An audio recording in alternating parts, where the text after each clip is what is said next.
If you guys could briefly share some of the things that you see on the horizon as really exciting opportunities for web content in higher ed. Well, no. I was going to say, just the internal news blog, this interactive, I don't even know what it would be, but that's what really gets me excited.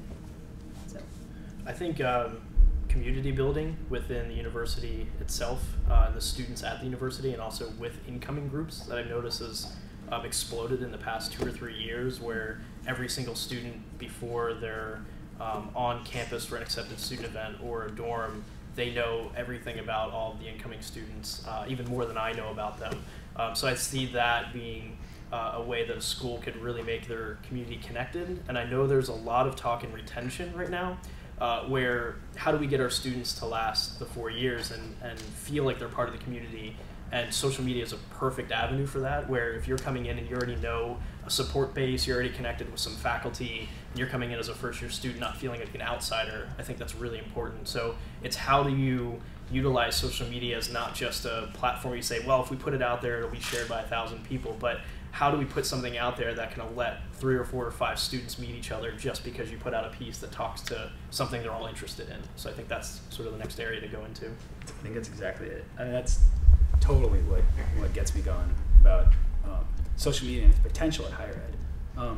And not only that, but I mean, from the moment a student is accepted into a university, they're dying to be a community member, and all of a sudden they can be. And then from the moment they leave, they want to stay in touch. They don't want to let go, and all of a sudden they can be over-informed if they want to be.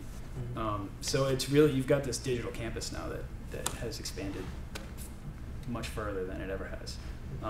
And I think that at the higher ed level, I mean, I've been saying that school spirit is just the higher ed term for brand enthusiasm. And once you welcome somebody into your campus, you have them basically going on Twitter and screaming about how awesome your brand is. And it's this phenomenon that happens in higher ed that doesn't happen in the corporate world, and that, you know, a lot of businesses would just be, you know, that's gold. It's gold of someone going on being like, oh my God, I have the best school ever. You know, I mean, nobody's going, I mean, maybe Apple, but like everybody else is like, nobody's going on saying, oh my God, this is the best Whopper ever.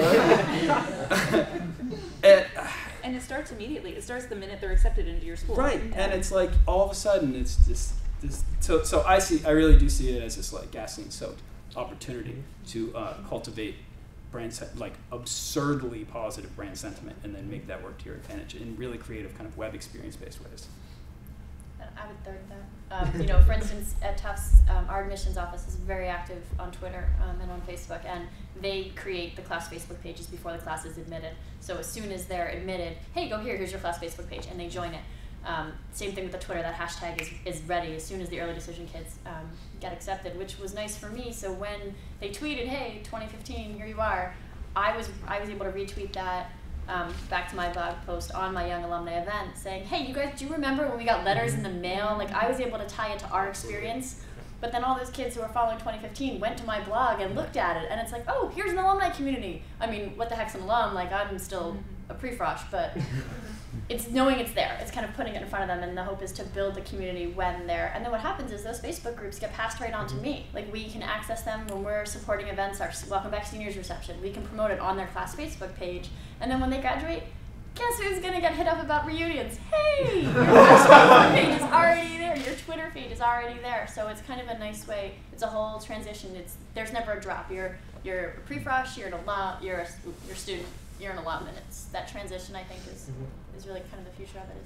And I strongly believe that when you're trying to explain why social media is important in delivering content to your students, it has very little to do with the fact that you have a Facebook page and you're pushing out content to them.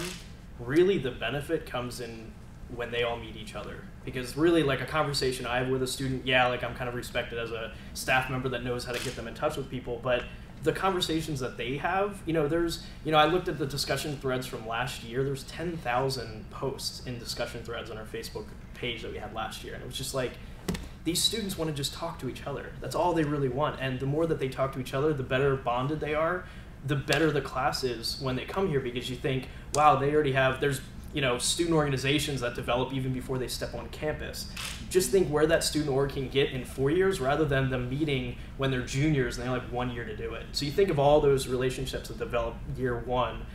You kind of just step out of it. You say, let me create that platform for you guys to all talk to each other, and then let me step out of the way and just help whenever you guys need help. That's the best way to approach it. And they'll remember that you did that for them too, Yeah. which just invokes further pride. Mm-hmm.